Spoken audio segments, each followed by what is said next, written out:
Okay guys, spoiler section because woo!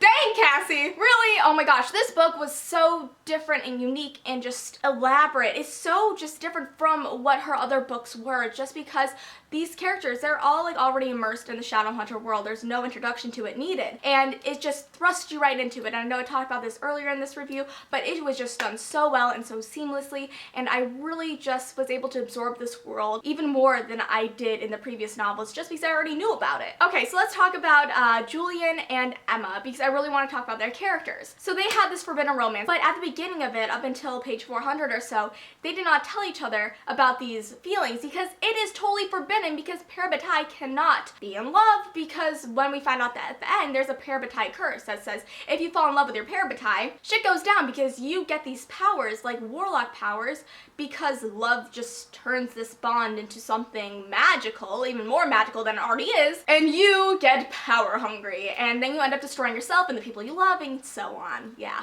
Let me tell you, when we found out that at the end, I know I'm gonna be jumping everywhere in this review, but it's just how it's gonna go because I have so many things I need to chat about. I was like, F-U-C-K, all in caps. How are they gonna get around this, because they're so good as Parabatai? But if they can kind of get out of being Parabatai and then being together, they could do that. And my thoughts on this were like, okay, what if one of them died then got revived? Would that break the bond? And then would that mean that they could be Parabatai? Like, that would be really cool. And we even heard like Christina mention that she was like, oh, I wish you could be my Parabatai, Emma. And Emma's like, oh, she wished that she could say yes, but she is Julian. And I'm like, hey, that could work out, and then everything could work out at the end, and everybody could be happy and smile and just lovey-dovey. But that's probably not gonna happen, so yeah. But I knew that this whole entire Parabatai and love thing was going to go downhill, because when they're runes, when they rune each other and they get stronger because the runes are just that much more powerful because they are in love, I knew that that could not end well. I knew that it was on this path to,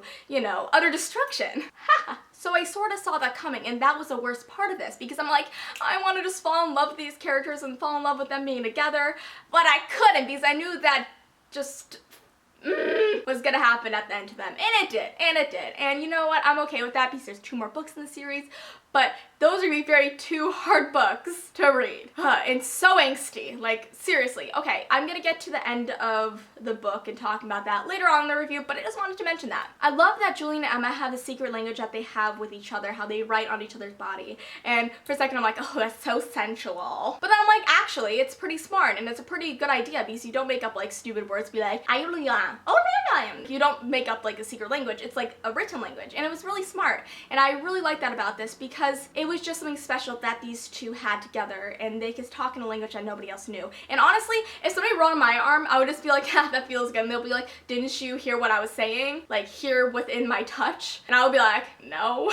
It just felt good. Like, also, whenever they say, can I stay to each other, just to stay and sleep with each other, not like in the sexual sense, but like just like next to each other in bed because they're having nightmares, I'm like, babies, the Dark War really hurt you. Like, honestly, when I first heard about their storyline in the Mortal Instruments series and what happened to them in the Dark War, I'm like, oh my gosh, there's gonna be so many repercussions from that later on in their book series, and I was so prepared for this to happen, and it was really interesting seeing it unfold and all that emotional turmoil come together and see like the after effects of it. I want to just give them all hugs. Okay, so at the beginning, there's like this character named Kieran, and he's just there for a second, and I'm like, redheaded guy in this book, and then she doesn't really mention him later on in the novel at all. Cameron, he's redheaded. I like redheaded guys and Scottish guys, but Cameron, he's kind of just like this random guy, like, you know, he is on and off dating Emma at the beginning of the novel, and then Emma like breaks up with him like 20 pages in, and I'm like, LOL Emma. That's the first time you actually got to see her snarkiness, and I really like that, and I thought we would be seeing more of him in the book, but we didn't, and I kind of wish we got to, but honestly I think that he'll come in later on, so I'm not too disappointed about that. He was a very minor character in the grand scheme of things. And then there's Christina. Christina is from the Mexican Institute, and I really loved her character. At first I'm like, ooh, do we trust her? Do we not trust her? And I'm still like, do we trust her? But then I'm like, yeah, we probably should trust her. And I loved her character, even though she had some mysteriousness to her at the beginning, but that unraveled throughout the story, and about like Diego and Diego's brother, who I'm forgetting his name. Do you know who I picture Christina as?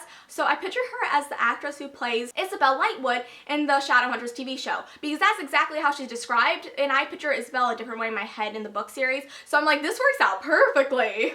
Hey! But oh my gosh, like, I loved her character. I loved how she's like level-headed, and she was kind of like the opposite of Emma, but they still were like best friends, and I really loved that because Emma, she obviously needed like a girlfriend to talk about with all her like issues with boys, and just to keep her level-headed whenever Julian was off either being angsty, moody, or like being the parent to his siblings. So I really loved Christina's character. And then let's talk about Mark, because Mark was in this, and honestly, I wasn't expecting Mark to be in this. I don't know why. I mean, it makes sense that he was, but I was honestly pleasantly surprised that he was in it because it made sense, and I truly loved his character. He was not the normal Mark that they remembered, because he's been down in the fairy world for who knows how long in his time, like 5 years by like, human ages. That makes sense. But like crazy, and he's like very hesitant, but he's also very childlike, even though he's older than everybody, because he has not been immersed in this world for so long that he's almost forgotten all about it. Like he didn't even recognize his family when he first saw them, and it took him like a few days to kind of bounce back from that. But I'm glad that he finally did, because he's truly an exceptional character that I cannot wait to read more about, because I love his character. I want to talk about the diversity in this book for a second, because I loved how diverse Cassandra's writing is. She doesn't just have like characters that are straight, but she has bisexual, gay characters. She has characters of different races, ethnicities, like, all this stuff. And I'm really, really happy about that, because it gives everybody something to grasp onto and be like, oh, I can relate to that. So I'm really happy about that, because honestly, a lot of times in books, like, we always think like, oh, okay, this character is white, or okay, this character just seems pretty like much like all the other characters in other YA novels. I want to see more characters of color, of characters of sexuality. I just want to see that more in YA fiction. That's why we need more diverse books, and this is an amazing example of diverse books. Okay, so I totally ship Mark and Christina, like, without a doubt, but then I found out that Mark and Kieran, I'm hopefully pronouncing his name right, had a relationship. So at first I was like, oh, so is he gay? Then no, he's talking too fast.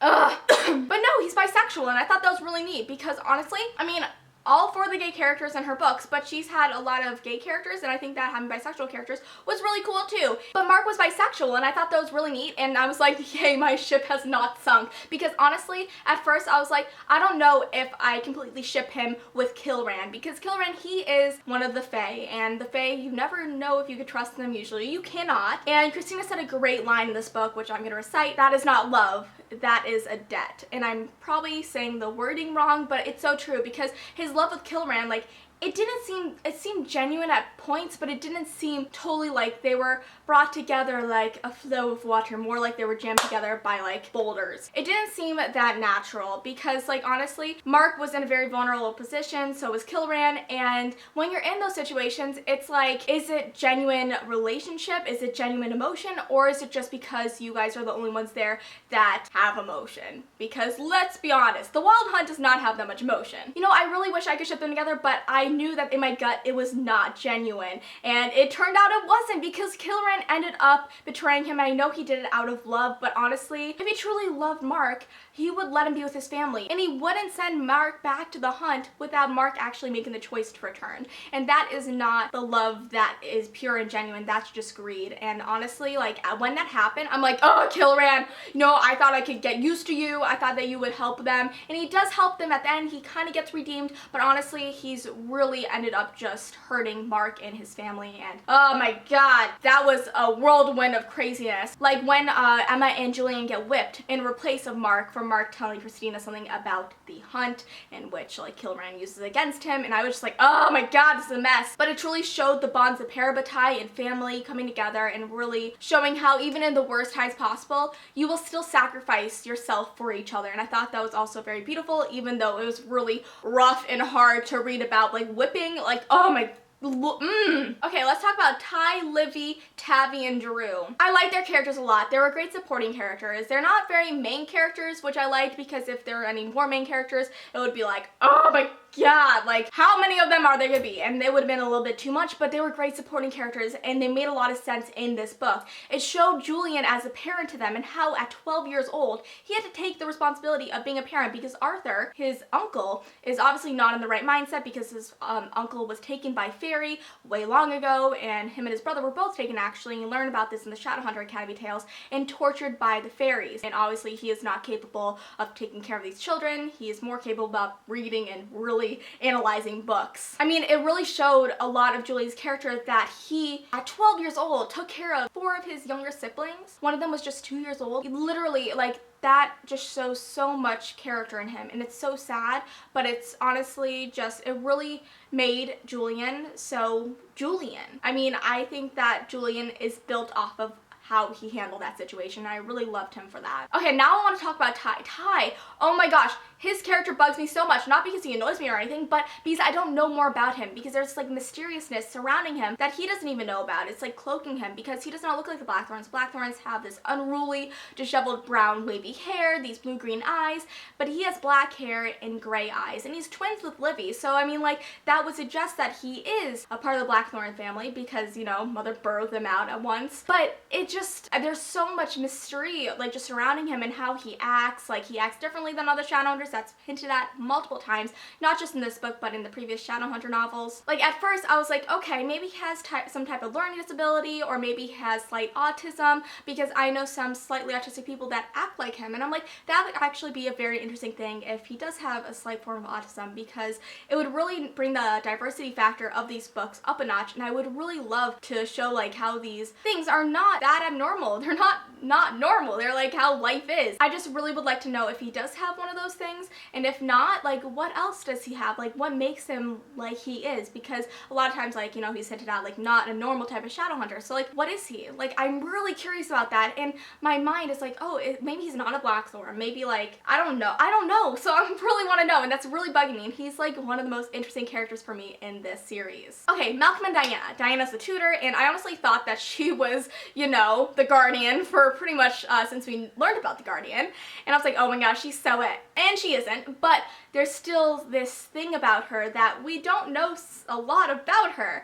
We know that she went to Thailand and, like, some stuff went down there. But we don't know more about her, and I do want to know more about her, because now that we know that she's not the guardian, then what is she? I really want to know more about that. And I guess, you know, we'll be knowing more about that very soon in the next book. Not very soon, but in the next book. Okay, now Malcolm. I loved Malcolm. I thought it was so great. I loved at the beginning how they were, like, talking with the family. Malcolm was there, and, like, I forget if it was, like, maybe Livy said this, but she's like, oh, we can find you a nice boyfriend. He's like, I'm not gay. And I'm like, oh my god, we were thinking he was gay maybe, and I love how he's like, no, I'm not. And then he made all these references to just love and love in general, and, like, we totally just dismissed the fact that he's talking about love, and then end of the book, you find out that love was the driving factor of the Guardian for bringing Annabelle back to life, and the Guardian was Malcolm. Oh my god!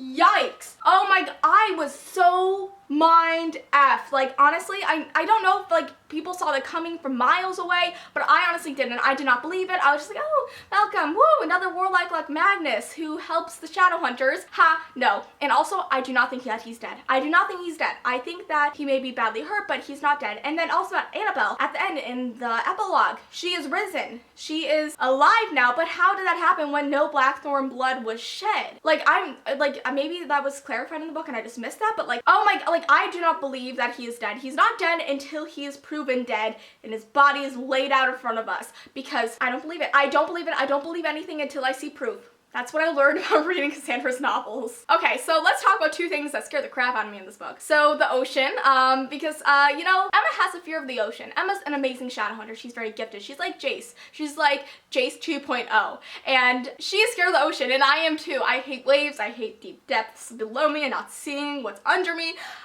No thank you. So I was like, Emma, I totally get you, girl. So that scene when she gets and opens up the porthole and the water sucks her in and she's at the ocean, I was like, oh my god. I found it so hard to read about that because I was so scared. No thank you. Also, the praying mantises, the mantis demons, no, I'm scared of bugs. I don't like bugs. I had to kill a fly yesterday and I wanted to be really badass and like Emma, but I just took a coloring book and I was just like swatting at it and I'm like, and it flew at me and I ran out of my room. It was a mess. I was a mess. I'm so out of breath from spending the last like 20 minutes trying to kill this little fucking fly.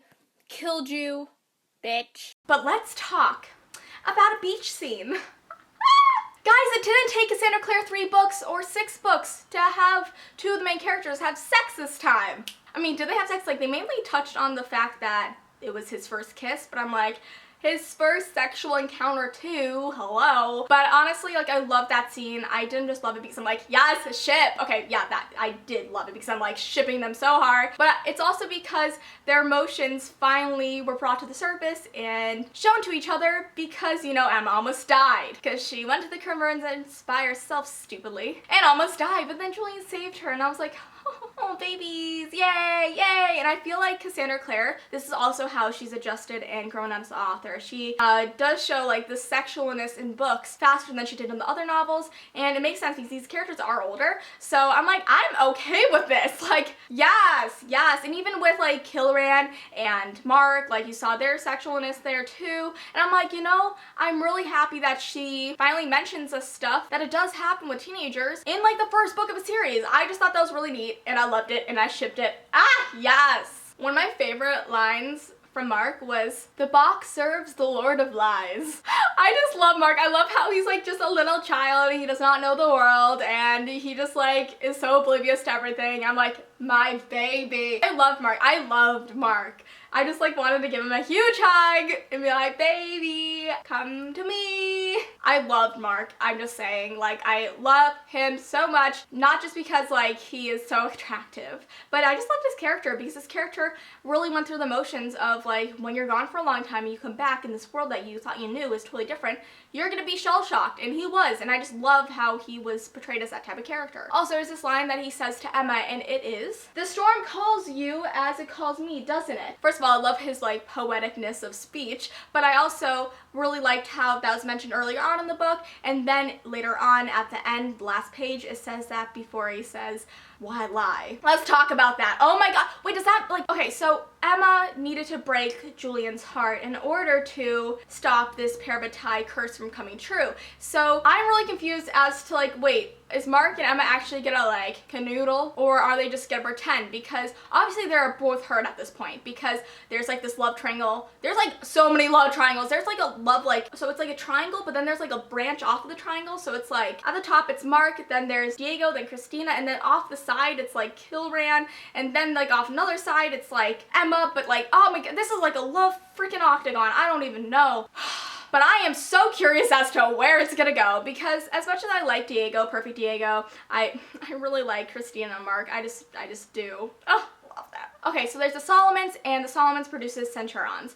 These are a new type of shadow hunter people that aren't like the Silent Brothers or the Iron Sisters, but it's like this place that is like special because they produce special shadow hunters, and I loved it because, like, you know, I don't know if it was mentioned in the previous Shadowhunter like Chronicles, but I'm glad that was mentioned in this, and I love that it's there because it seems so badass. Really like that. Just saying. Also, I loved how the whole entire squad was back in this book. Like, no matter where in the book it was, like either like Clary, Jace, Magnus, Alec, Isabel, or Simon was mentioned throughout the whole entire course of the storyline, but it wasn't too much, so it overshadowed this new series. So I was really happy about that they still brought notice to these characters that we know and love, but they didn't overshadow the new characters that we are learning to know and love. And whenever like Jem and Tessa came in, like they were in like the first like 2 or 3 pages like of the book because they were looking for you know, Kit, and how Kit's the lost Herondale, and you will get more excited about that if you read the Shadowhunter Academy tales because there's a tale all about him and Tobias Herondale,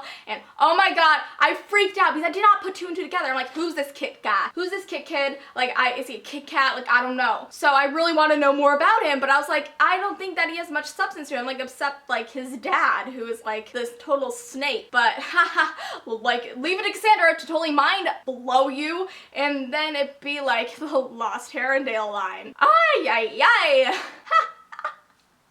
Okay, so now that Emma has killed her parents' murderer, or you never know if she actually killed Malcolm because we have not seen the body, we just saw kill him, and I know like all the words and all the like special magical things that he built up came down once he died, but I do not believe it. I still do not believe it. It needs to be proof and then I'll believe it. So now that he is gone, does she still have the need for revenge? Because the revenge was a huge part of her character, so I want to know more about her character now that the revenge part is out of the way. For now.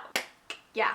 Okay, so I think I got to like all the important parts that I wanted to talk about in this book. I just really loved it. I loved how the plot line slowly unraveled and it just became this whole entire whirlwind craziness adventure, especially the last like 200 pages, like plot twist after plot twist after plot twist, like seriously. But I truly loved this book. It was definitely worth the wait of like literally 3 or 4 years, and I'm really glad that I didn't read it within like 2 or 3 days. I'm glad I spaced it out over a week so I could really just adjust to it and kind of just soak it in and be immersed in this world for a longer time than just a few days, because I waited so much longer than that for it. So my hopes for the next 2 books is just Julian and Emma finding a way to be together without, you know, becoming corrupted by power, because oh my gosh, when Emma just like broke Julian's heart even though she knew she had to do it, that killed me. It was so hard to read those pages. I didn't want to read them because I was hurting so badly for the both of them, especially Julian, because Julian had no clue. And now with like Mark being brought into the picture and kind of like, you know, dating Emma, like that's gonna be so hard to read about in the next one. I'm just getting like vibes from like the Mortal Instruments series when like Claire and Jace thought they were brother and sister, and then like Clary dated Simon, and that was a thing for like a book, but it's not a thing. Oh wait, I totally forgot to mention this. Simon is not getting married! Are we gonna see their like wedding in the next few Shadowhunter books? That was so cool! Praise bless Cassandra Clare. Yeah, so I'm just like so excited about this book. I'm so excited where the series is gonna go now that Annabella is like back. Like, is she being like a crazy bitch? Who knows? I'm so ready though. I'm so ready for the next one. Let me know your thoughts on this book down below, because I would love to know your opinions. Let me know what you think about Ty, because I'm really curious about your guys' thoughts. I hope you enjoyed this video. I hope it wasn't all over the place and crazy, even though I know it was. But hey, this book was crazy and I loved it. So that's all for today's review on Lady Midnight. I hope you guys enjoyed it. Thank you all for watching, and I'll see you Shadowhunters later. Bye!